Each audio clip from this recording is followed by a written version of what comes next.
El gladiador Palumbus practicó el deporte más mortal de la historia, arriesgando su vida contra los guerreros más belicosos de su época para regocijo del público romano.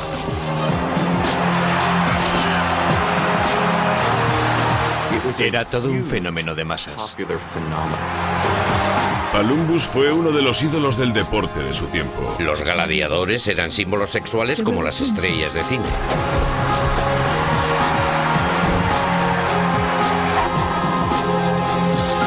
Durante siglos la verdadera vida de gladiadores como Palumbus ha estado envuelta en el misterio.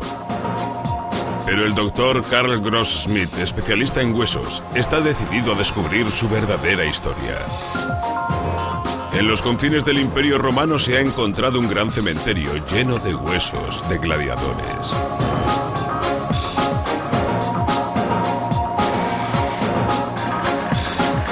Las innovadoras técnicas científicas de Gross Smith van a revelar por primera vez cómo vivían los auténticos gladiadores como Palumbus. Las técnicas de lucha que empleaban, los diversos golpes mortales, armas de gladiador desconocidas hasta la fecha y todos los secretos del entrenamiento y dieta de Palumbus. Hallazgos que revelarán la historia inédita de los verdaderos gladiadores.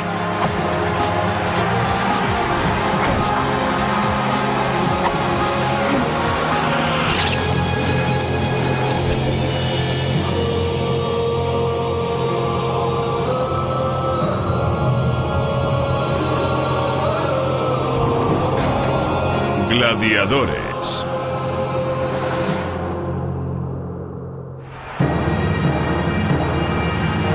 La antigua ciudad romana de Éfeso.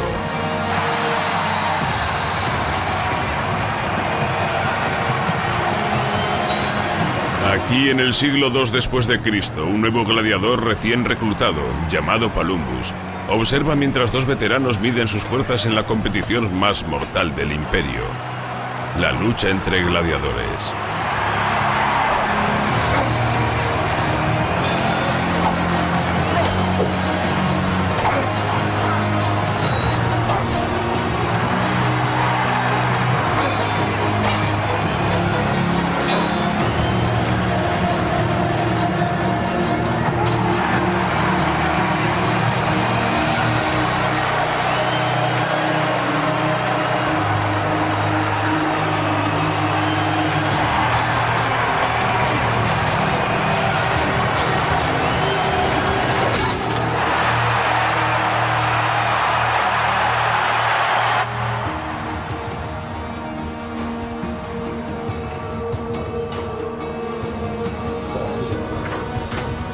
Palumbus es un nuevo tipo de gladiador. No es un esclavo, sino un voluntario. ¿Pero qué hacía un ciudadano libre del Imperio Romano practicando la disciplina deportiva más sangrienta de la historia? ¿Fue una excepción o acaso debemos cambiar muchas de nuestras ideas preconcebidas sobre los gladiadores? La decisión de Palumbus de convertirse en gladiador resulta muy polémica. Para algunos se trataba de un marginado de la sociedad. Ocupaban el escalafón social más bajo. Y hay muchos relatos sobre gladiadores, en los que son descritos como la escoria de la escoria. Los gladiadores son marginales, son rechazados por la sociedad romana incluso después de su muerte. Un personaje como Palumbus, un hombre libre que decide hacerse gladiador y se coloca en el nivel más bajo de la sociedad, para muchos es un ser infame que no merece ser enterrado en un lugar digno. Los compañeros caídos de Palumbus eran enterrados en un cementerio de gladiadores en las afueras de la ciudad.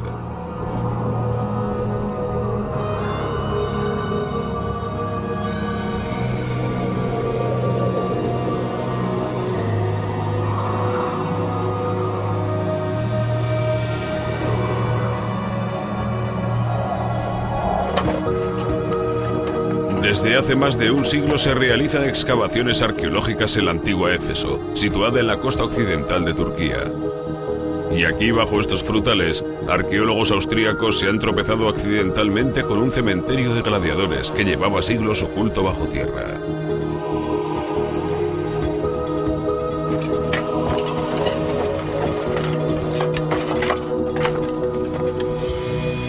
Primero descubrieron algunas lápidas y estelas.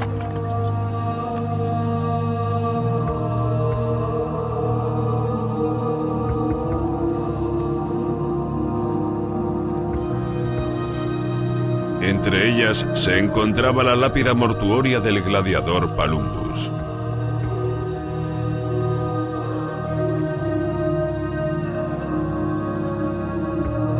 En sus manos sostiene el símbolo del campeón, una hoja de palma.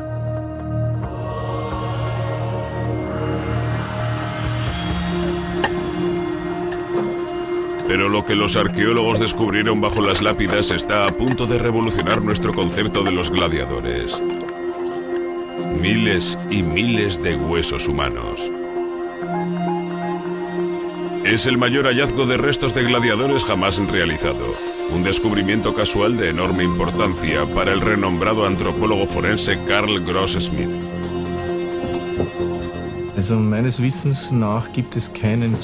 En ningún lugar de Europa, e incluso del mundo, hay un cementerio con tantos restos de gladiadores. Esta es una oportunidad única para un antropólogo. Golpes de suerte como este no se dan dos veces. Todos estos huesos, datados en los siglos II y III de nuestra era, han sido fotografiados digitalmente y se ha obtenido un inmenso banco de datos de información. Mediante el ordenador, Gross Smith ha llevado a cabo una extraordinaria autopsia masiva. Las múltiples heridas que ha detectado en los huesos confirman su identidad. Podemos demostrar que se trata de huesos de gladiadores de muchas formas. La principal es la frecuencia de las lesiones. Luego el tipo de heridas, que son típicas de las armas de los gladiadores, el tridente y la espada. Gross Smith también ha encontrado indicios que demuestran que la inmensa mayoría de estos hombres murieron en combate antes de cumplir los 35 años. No creo que ninguno de estos 70 gladiadores muriera por causas naturales. Pienso que todos murieron en un combate. Estos increíbles hallazgos han permitido a Gross Smith recrear la vida de los verdaderos gladiadores. Hombres como Palumbus, quien se convirtió en una de las grandes estrellas de la arena de Éfeso. Partiendo de las pruebas y las inscripciones arqueológicas, seremos capaces de reconstruir la historia de Palumbus, su ascenso al estrellato y la del aristócrata que seguramente impulsó su carrera.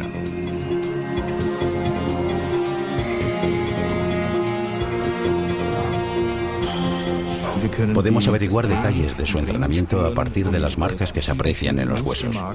Podemos ver las huellas de sus heridas, la dieta a la que se sometían, las enfermedades que padecieron y las causas de su fallecimiento. Palumbus el gladiador vivió en la ciudad de Éfeso, cuyas ruinas se encuentran junto a la costa de la actual Turquía. Situada a unos 1600 kilómetros de Roma, en el año 200 de nuestra era, Éfeso fue la capital de la provincia romana de Asia Menor y un importante foco de gladiadores. La opinión generalizada sobre los gladiadores es que eran esclavos, pero parece ser que la realidad fue distinta. Según la inscripción de la lápida de Palumbus, este estaba casado. Sin embargo, bajo las leyes romanas, solo los ciudadanos libres tenían derecho a contraer matrimonio. ¿Qué fue lo que pudo impulsar a ciudadanos libres como Palumbus a iniciarse en semejante profesión?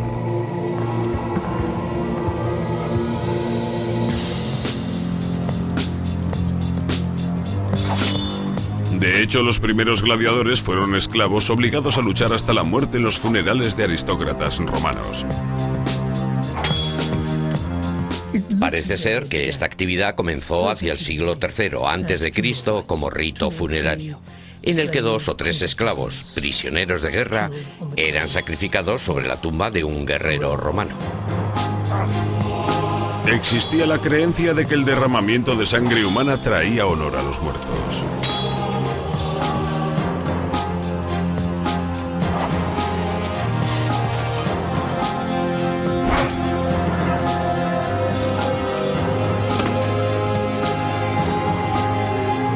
Pero lo que comenzó como un ritual religioso privado muy pronto se convirtió en un gran espectáculo público.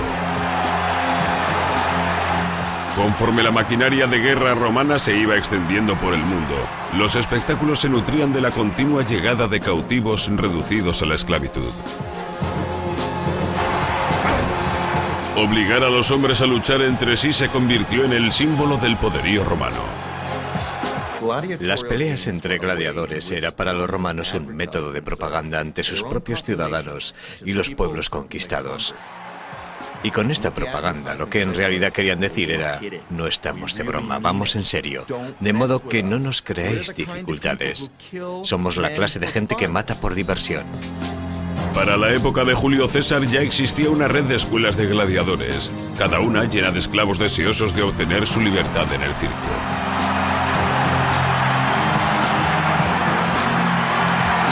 $200 años más tarde, cuando Palumbus ya luchaba, los circos y los anfiteatros proliferaban por todos los rincones del imperio. Pero los esclavos escaseaban, lo que dio paso a un nuevo tipo de gladiador. Hombres que luchaban no ya por su libertad, sino por dinero. Por aquel entonces ya no había suficientes esclavos o prisioneros de guerra para reunir el número de gladiadores que se necesitaba.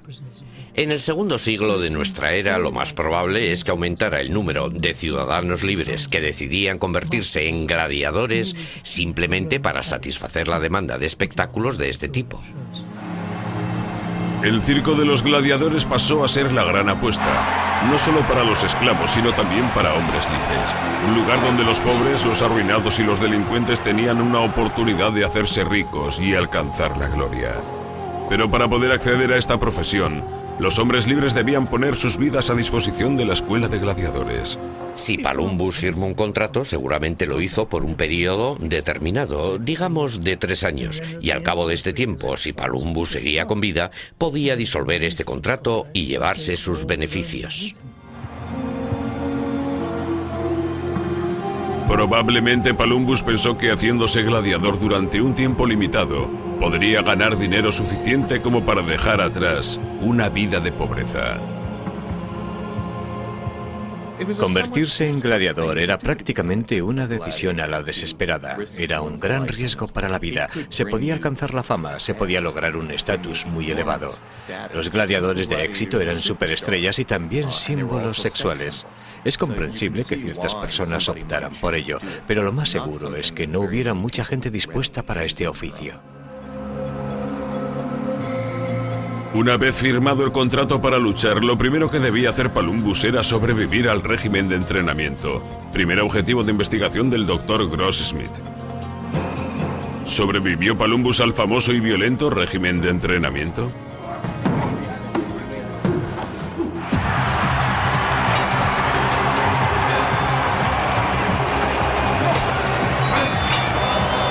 El gladiador Palumbus entrenó, luchó y se convirtió en todo un campeón del circo de Éfeso. Aquí, a 1600 kilómetros de la capital del Imperio Romano, el Dr. Gross-Smith empieza a desentrañar los secretos de cómo entrenaban y luchaban los verdaderos gladiadores como Palumbus.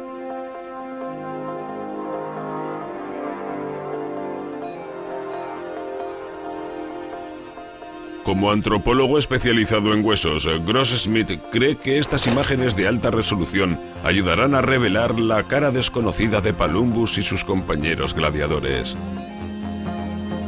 Van a ser de gran utilidad para su primer gran reto científico: descubrir la verdad sobre el régimen de entrenamiento de los gladiadores.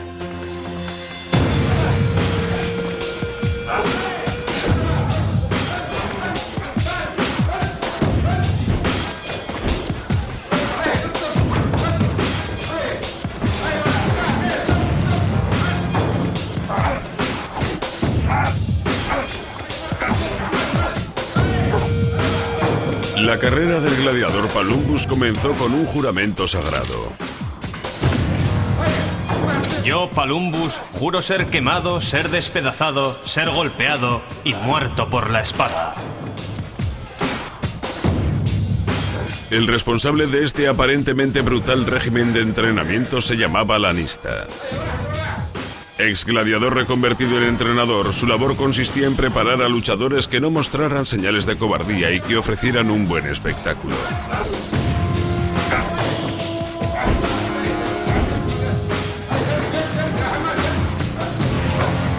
Las primeras crónicas romanas cuentan que el entrenamiento de los gladiadores era extraordinariamente duro. Muchos de ellos morían incluso antes de pisar el circo. ¿Pero hay alguna prueba científica que corrobore la dureza del entrenamiento? De nuevo en Viena, esta es la primera cuestión a la que se enfrenta el doctor Karl Grossschmidt. Para averiguar el grado de dureza del entrenamiento de los gladiadores, debe empezar analizando la forma y el tamaño de los huesos de los gladiadores. Casi inmediatamente encuentra indicios que parecen confirmar que los entrenamientos eran tan rigurosos como se asegura en las antiguas crónicas. Descubre huesos dilatados, síntoma de un exagerado desarrollo muscular. Analizando la forma y el tamaño mediante el ordenador, hemos podido detectar modificaciones en los huesos. Los huesos se han dilatado, se han hecho más anchos. La base que soportaba el músculo y los tendones han cambiado. Esto revela que los gladiadores entrenaban muy duro. La dilatación ósea es particularmente apreciable en los huesos de pie. Durante generaciones, historiadores, pintores y cineastas han pensado que los gladiadores luchaban con sandalias o botas. Pero tras estudiar la forma del calcáneo de un gladiador, Grossschmidt llega a la conclusión de que esto no es cierto. Sobre el suelo arenoso del circo, la adherencia era mejor con los pies descalzos. Estos cambios en los huesos del pie nos muestran que luchaban con los pies descalzos y que lo hacían bajo gran presión. Es decir, entrenaban y luchaban intensivamente. ¿Pero era este entrenamiento intensivo tan salvaje como siempre se ha creído? Mediante estas fotografías de alta resolución, Grossschmidt busca minúsculas fisuras en el hueso que delatarían un exceso de entrenamiento. Pero ante su sorpresa, Grossschmidt no encuentra señales de lesiones microscópicas. No hemos encontrado fracturas por tensión. Y esto demuestra que entrenan adecuadamente, no de forma brutal. Para obtener más pruebas, Grossschmidt necesita elaborar secciones muy finas de hueso para poder examinarlas al microscopio. A partir de la densidad ósea podrá comprobar la fuerza y el estado de salud real de los gladiadores.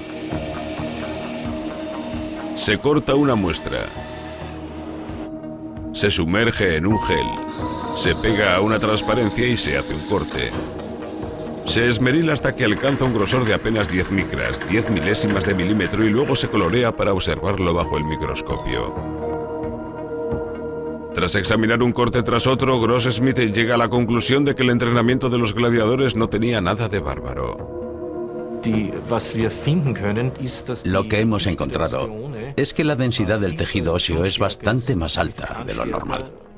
Esto se debe al entrenamiento físico, y es exactamente lo que podemos encontrar en los atletas de élite modernos. Y esto también demuestra que los gladiadores suponían una fuerte inversión para el propietario.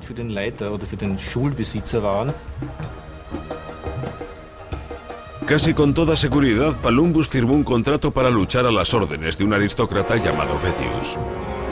Las inscripciones de Éfeso dan fe de que este aristócrata pertenecía a una poderosa dinastía del lugar, propietaria de la principal escuela de gladiadores de la ciudad.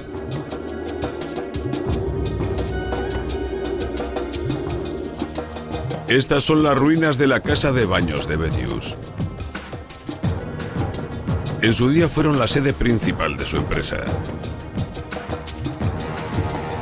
Desde aquí vigilaba atentamente su escuela de gladiadores. Se trataba de una fuerte inversión destinada a reforzar el prestigio político de Vedius.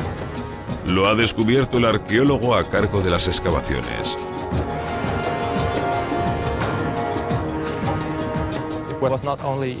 No bastaba con ser rico para definir la posición dentro de la sociedad. Más importante era ser popular entre la gente corriente.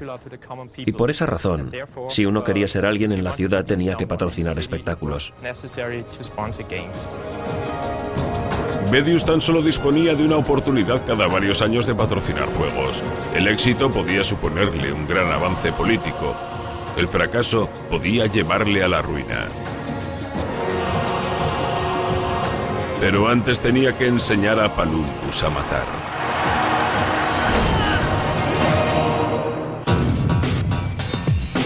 Recién ingresado en la escuela de gladiadores, Palumbus fue entrenado para uno de los diversos estilos de lucha existentes, cada uno con su arma y su armadura concretas.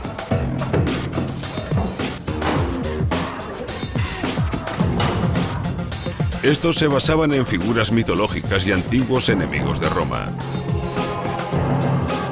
Por el escudo y el casco de su lápida sabemos que Palumbus fue un tipo de gladiador llamado Murmilo. El Murmilo estaba relacionado mitológicamente con el mar, significaba hombre pez o tritón. Gladiador de peso pesado, el Murmilo es una derivación del gladiador original, el samnita. La espada corta del samnita es el gladio, de ahí el nombre de gladiador. Muy pronto siguieron otras especializaciones. Por supuesto, la gente exigía más variedad en el deporte y se llegaron a desarrollar unos 7 u 8 tipos estándar de gladiador. Cada especialista disponía de una armadura para proteger ciertas zonas del cuerpo, pero deliberadamente se dejaban otras al aire. Hacia el siglo II de nuestra era, la época en la que Palumbus luchó, la cifra de los diferentes tipos de gladiador había alcanzado el cenit. Seguramente Palumbus entrenó con otros especialistas que iban desde pesos muy pesados, como el secutor con su pesado casco de 4,5 kilos, hasta los pesos ligeros como el provocator, cuya característica era la agilidad.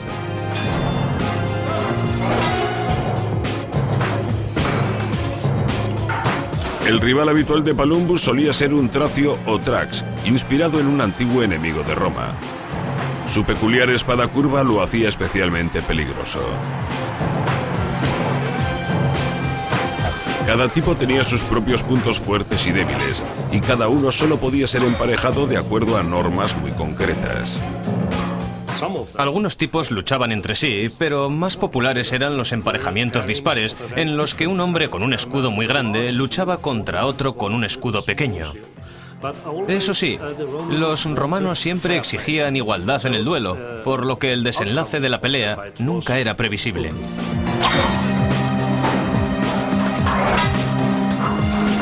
El emparejamiento más popular solía ser entre un peso pesado murmilo o tritón y un retiarius con red, que significa literalmente pescador.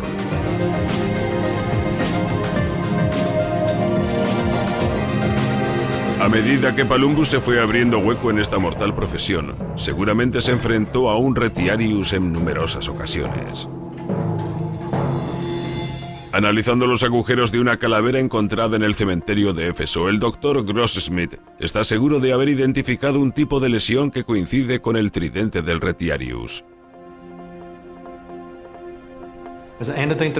Uno de los hallazgos más interesantes que hemos llevado a cabo en Éfeso es esta calavera que tiene un tipo de herida muy concreta. Son 3 orificios, el primer agujero, el segundo y el tercero. Y por esto podemos saber que fueron realizados por un tridente. Pero Gross-Smith opina que esta calavera revela algo extraño.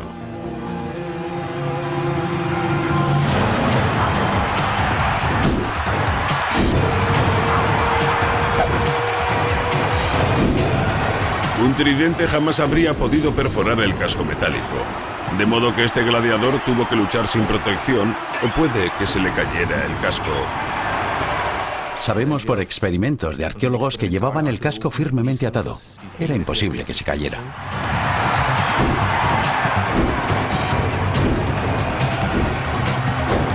El único gladiador que no usaba casco era el retiarius. Gross-Smith ha llegado a la conclusión de que este cráneo tuvo que pertenecer a un retiarius, muerto por su propio tridente.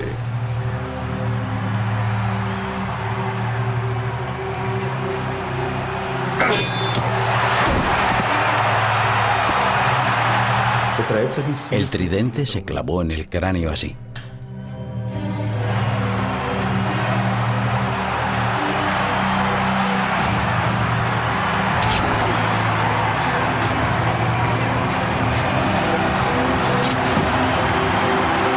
Seguramente Palumbus tuvo que medirse con los temidos retiarius en muchas ocasiones, y tras haber salido victorioso numerosas veces, probablemente se habría convertido en un héroe local.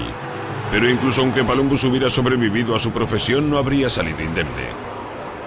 Las lesiones eran algo habitual, sin embargo, algunas de las armas que las provocaban eran desconocidas, hasta hace poco. En sus análisis de los huesos de Éfeso, el Dr. Grossschmidt ha dado con un curioso modelo de herida que consiste en 4 marcas simétricas. Situadas cerca de la articulación de la rodilla, no coinciden con ningún arma de gladiador conocida. Tras una exhaustiva investigación, el forense ha descubierto un relieve poco conocido en el que se representa el extraño instrumento causante del desaguisado. Durante mucho tiempo los historiadores pensaron que solo se utilizaba en ceremonias religiosas. Apenas se sabe nada de este misterioso instrumento sagrado llamado cuadrante. Hasta ahora los arqueólogos siempre lo han interpretado como una especie de objeto de culto. Pero gracias a la huella de estos 4 orificios hemos conseguido demostrar que en realidad se trataba de un arma. Ha sido un hallazgo sensacional para los arqueólogos. El descubrimiento de Grossschmidt demuestra por primera vez que este objeto fue utilizado como arma de gladiador en el circo.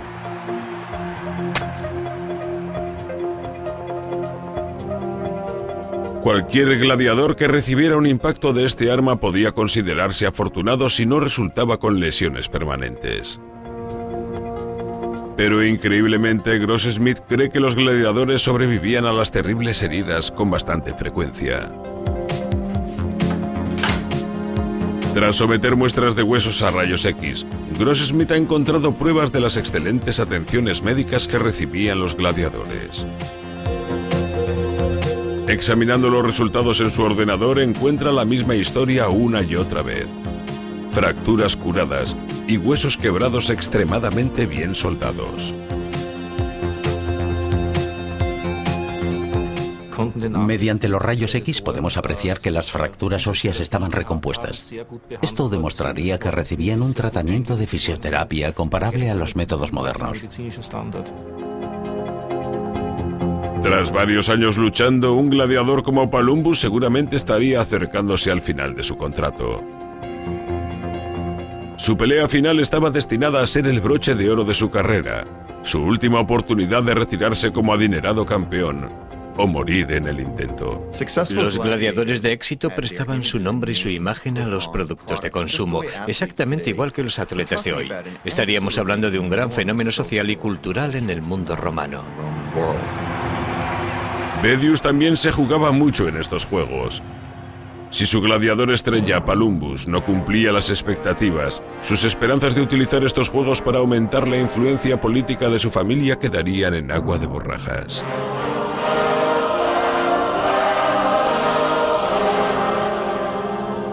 Cuando una familia aristocrática lograba hacerse con un cargo público en una ciudad provincial, tenía que organizar un espectáculo que les proporcionara un poder simbólico durante 5 años. Aquella era su forma de adquirir prestigio. Los destinos de Palumbus y Bedius estaban unidos.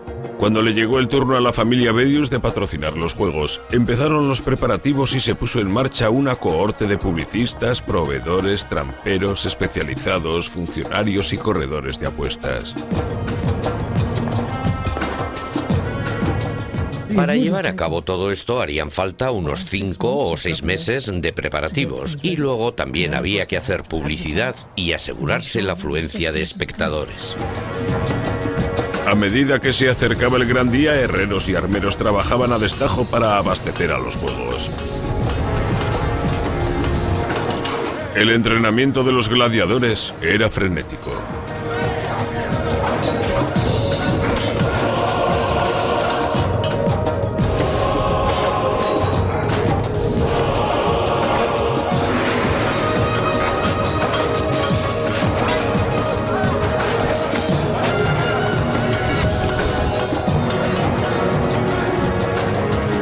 Para Palumbus, los próximos juegos podían significar la libertad y la riqueza, o la muerte. Conforme se acercaba el día del gran espectáculo, el campeón de los gladiadores, Palumbus, y sus compañeros se entrenaban intensamente.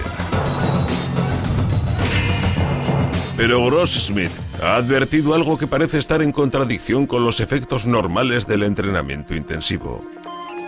Del análisis de sus huesos podemos comprobar que en lugar de perder peso antes de una pelea, los gladiadores lo ganaban. Podemos apreciar que Palumbus no era delgado. No era un tipo esbelto, sino más bien un gladiador robusto y musculoso, que tenía también bastante sobrepeso. En los mosaicos romanos antiguos se representan los grandes gladiadores como figuras voluminosas, algo que los historiadores como aparte de la imagen viril. Pero Gross Smith sospecha que los gladiadores como Palumbus engordaban con un propósito muy concreto. Lleva sus muestras de huesos al laboratorio químico de la Universidad de Viena. Quiere averiguar si su masiva presencia era el resultado de la glotonería o de una dieta especializada.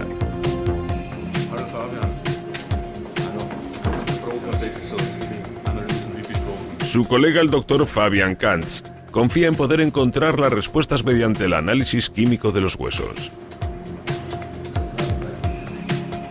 En primer lugar, debe convertir el hueso en líquido y vaporizarlo para analizarlo en el espectrómetro atómico.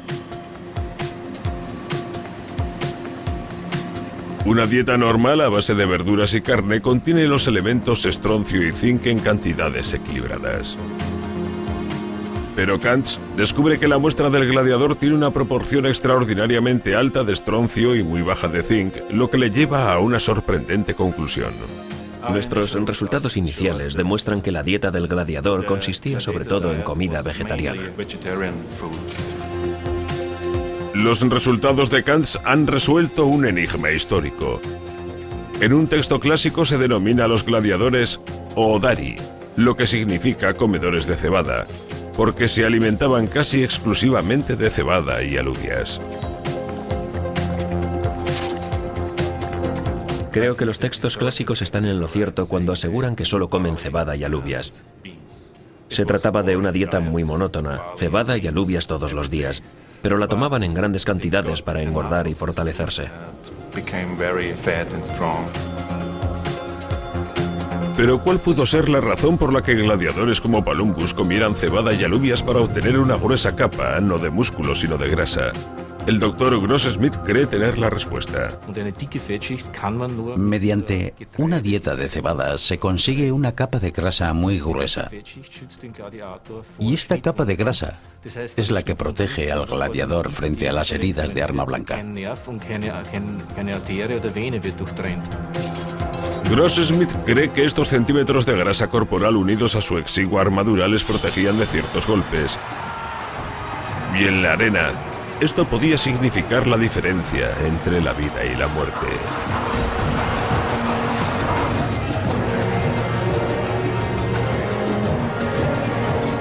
La única oportunidad que tenían los gladiadores de saltarse su austera dieta era la víspera de un combate. Eran invitados al tradicional banquete de gladiadores organizado por Vedius en su honor.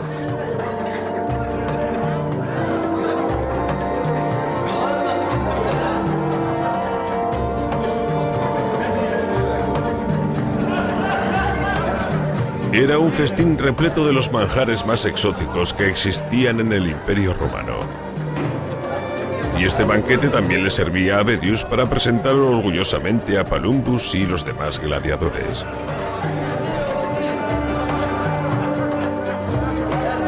Los banquetes de gladiadores eran famosos en todo el imperio por sus orgías en las que se comía y se bebía a placer.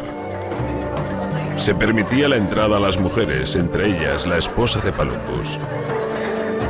Y no estaba sola. Existen muchos relatos clásicos en los que se nos cuenta que las mujeres ricas utilizaban los banquetes como excusa para conocer y tener relaciones íntimas con los gladiadores. Los gladiadores eran símbolos sexuales como las estrellas de cine de ahora. Gladiator, gladius, significa espada, pero también es el miembro viril. Estos hombres eran muy atractivos para las mujeres. Para los propios luchadores, el banquete era un modo de distraerse para no pensar en el horror del día siguiente. Era la oportunidad que los gladiadores tenían de concederse un placer. Los condenados a muerte suelen disfrutar de su última cena antes de ser ejecutados.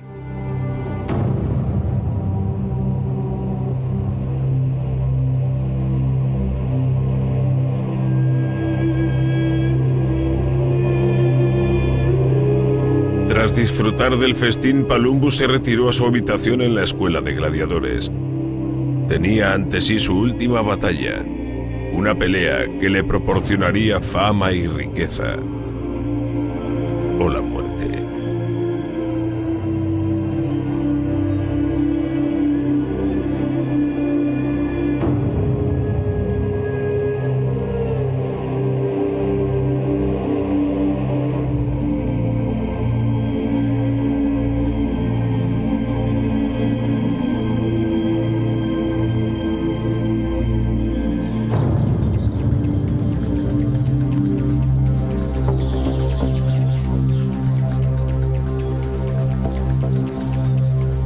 Los preparativos para el gran acontecimiento empezaban al amanecer.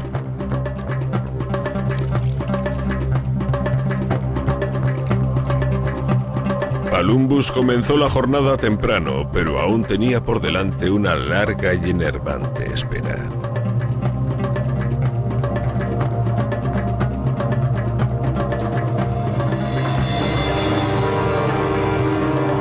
Para Bedius, los juegos también eran un gran acontecimiento, una oportunidad para causar impresión y obtener influencia política. En las celebraciones más importantes, el circo de Éfeso recibía a más de 20.000 espectadores. A media mañana ya estaba a rebosar. A lo largo de la jornada se sucedían una serie de espectáculos. El combate de gladiadores se dejaba para el final. En los subterráneos, Palumbus empieza su larga espera mientras da comienzo el primer espectáculo del día. Hombres contra fieras salvajes.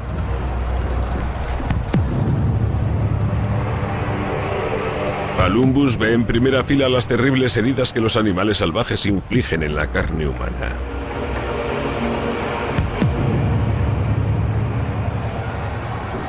Una hora más tarde huele la carne que es distribuida entre el gentío después de sacrificar a los animales. Los animales también son utilizados en el siguiente espectáculo: ejecuciones públicas. Hacia mediodía, Palumbus escucha los primeros gritos de agonía, mientras los delincuentes son ejecutados en macabros espectáculos a menudo basados en la mitología. Uno de los relatos favoritos del público es la historia del titán Prometeo, a quien un halcón devora el hígado. Una vez finalizadas las ejecuciones, el ambiente se prepara para recibir a los gladiadores. Ha habido cacerías de animales salvajes, ejecuciones, pero lo que la gente ha venido a contemplar en realidad es la gran final, las peleas entre gladiadores. Eso es lo que la gente ha estado esperando.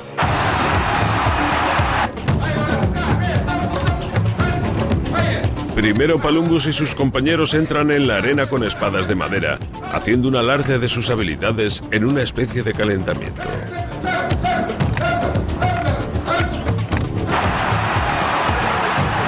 La emoción aumenta, se hacen apuestas y la muchedumbre, animada por la comida y la bebida, empieza a perder la compostura y se impacienta. Los aficionados a las peleas entre gladiadores no destacaban precisamente por su comedimiento. Se gritaba mucho e incluso se producían rivalidades dentro del estadio. Se daban casos de estallidos de violencia entre los aficionados.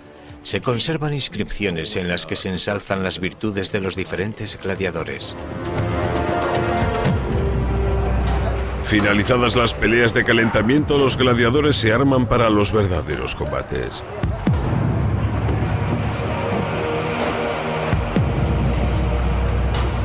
Lucharán una pareja cada vez, hasta la caída de la tarde. Al ser las máximas estrellas, Palumbus y su rival deberán esperar hasta el final. Finalmente, Bedius da la señal para que empiecen los juegos. Las próximas horas pueden ser su encumbramiento o su perdición.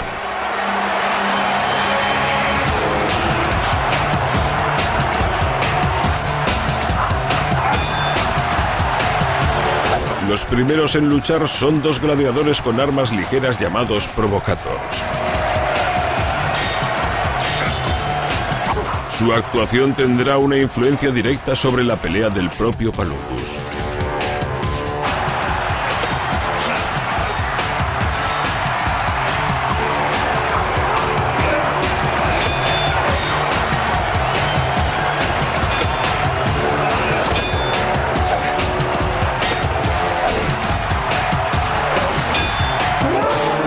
Si el espectáculo no resulta satisfactorio, la muchedumbre acabará sedienta de sangre.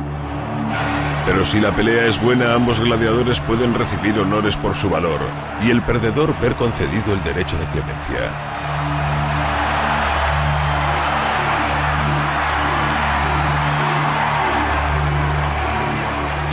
Incluso si un gladiador perdía una batalla, si había luchado con bravura, podía implorar clemencia a la persona que patrocinaba los juegos. Este, a su vez, consultaba al público, que seguramente le perdonaba la vida al haber desplegado tanto valor en la pelea.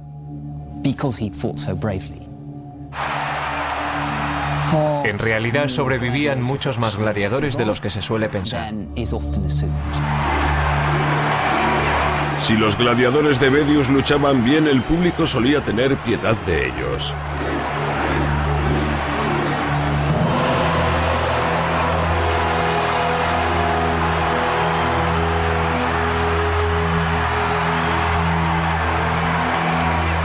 Se calcula que tan solo 1 de cada 8 gladiadores morían en una pelea. A Palumbus solo le cabe confiar en que si pierde, el público haya quedado tan impresionado con su actuación que le respete la vida. Pero cada lucha que finaliza sin derramamiento de sangre incrementa las posibilidades en su contra. Excitada por la perspectiva del gran encuentro final entre gladiadores, la muchedumbre de Éfeso se prepara para ovacionar a un campeón.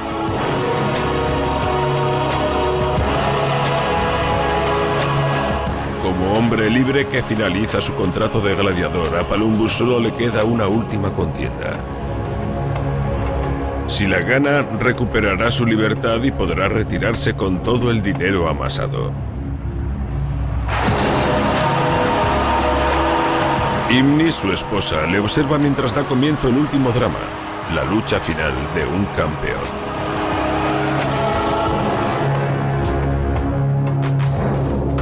Tras colocarse el casco y la armadura correspondientes a su categoría de lucha, el murmilo Palumbus se dispone para el combate.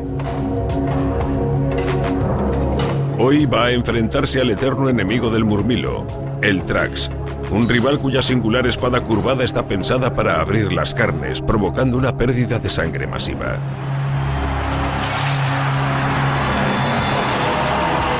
Palumbus se enfrenta al enemigo más peligroso posible. La muchedumbre espera sobre ascuas una actuación de antología, o la muerte del campeón invicto. El público de Éfeso se dispone a contemplar a un campeón, el ciudadano libre Palumbus, en su última contienda. Si sale victorioso, recuperará su libertad y pasará a la historia como el gran campeón.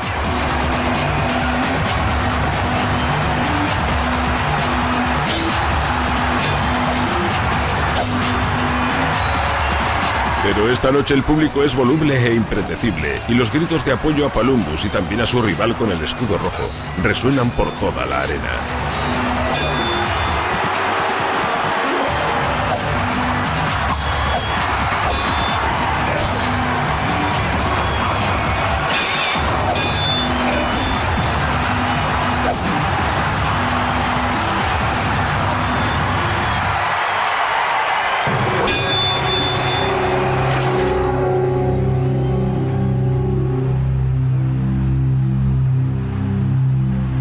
De pronto Palumbus es herido y se derrumba boca abajo.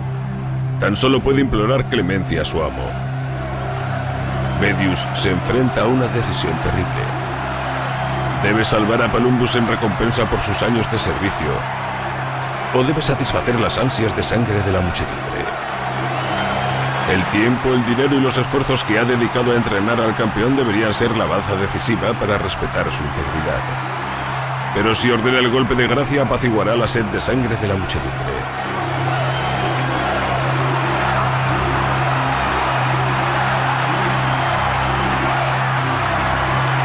En última instancia, el objetivo de Bedius es progresar políticamente. Él está tan a merced del público como sus gladiadores. Si perdonara la vida a todos sus gladiadores, la gente le consideraría un miserable, alguien que no está dispuesto a invertir dinero en el espectáculo.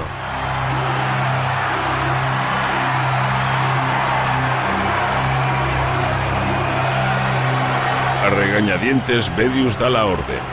Palumbus debe morir.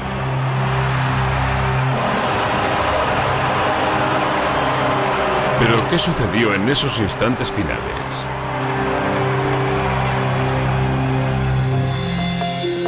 Buscando indicios de cómo se ejecutó el golpe de gracia, Gross-Smith ha encontrado una serie de huellas grabadas en los huesos de la columna vertebral de los gladiadores caídos. Esto le ha permitido recrear por primera vez el golpe de gracia que se empleaba para rematar a gladiadores como Palumbus.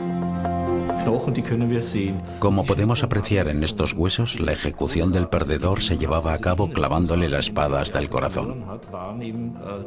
La víctima debía ponerse de rodillas y doblar la cabeza hacia atrás.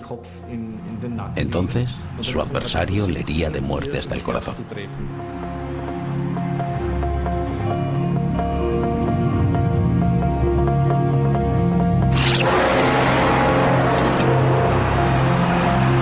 Era un sacrificio ritual, el momento de catarsis del duelo entre gladiadores. El hallazgo de Gross-Smith también nos proporciona una interpretación totalmente nueva de la señal que se hacía con el pulgar en el instante culminante de este ritual. Como se ha creído durante tanto tiempo, no era el pulgar hacia abajo, sino el pulgar apuntando a la garganta. Palumbus debe enfrentarse a su ejecución sin ningún temor. Todo su entrenamiento ha estado enfocado a superar el miedo a la muerte y encararla con desprecio. El momento de la muerte es el dramático final del conflicto. El vencedor se yergue sobre el vencido. Ha sido cuidadosamente entrenado para morir con valentía. Lo único importante es recibir a la muerte con entereza.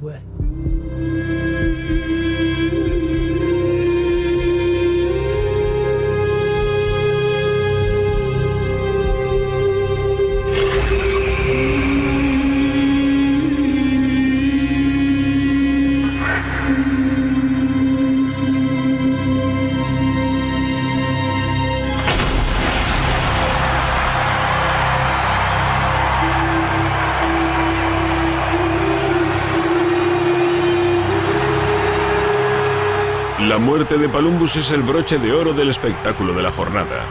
Un sacrificio a la mayor gloria de Roma, el final de sus anhelos por una vida mejor para él y su esposa.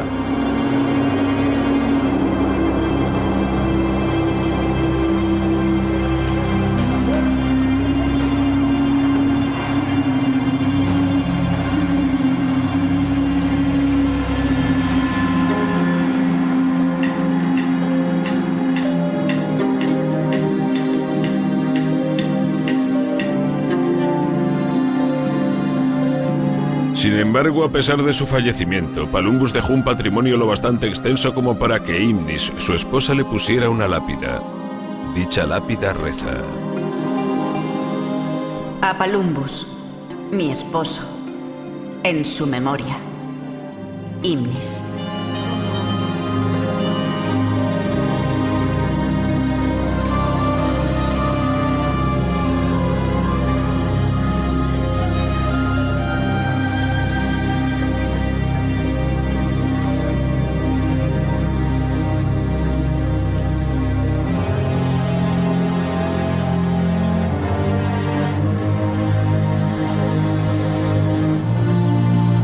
Sin dejarse intimidar por el peligro, hombres libres como Palumbus siguieron luchando en Éfeso durante otro siglo, hasta que la ciudad, al igual que todo el Imperio Romano, experimentó el declive definitivo.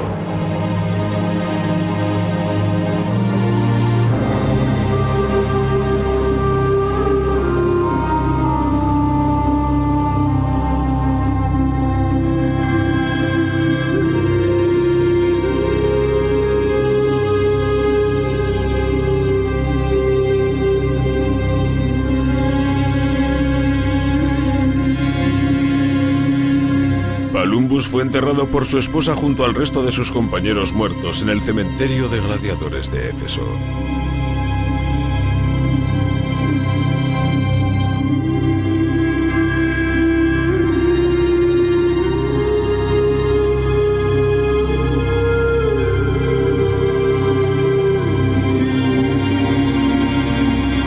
Como legado dejó una lápida que 2000 años más tarde nos ha proporcionado la clave del enigma de los verdaderos gladiadores.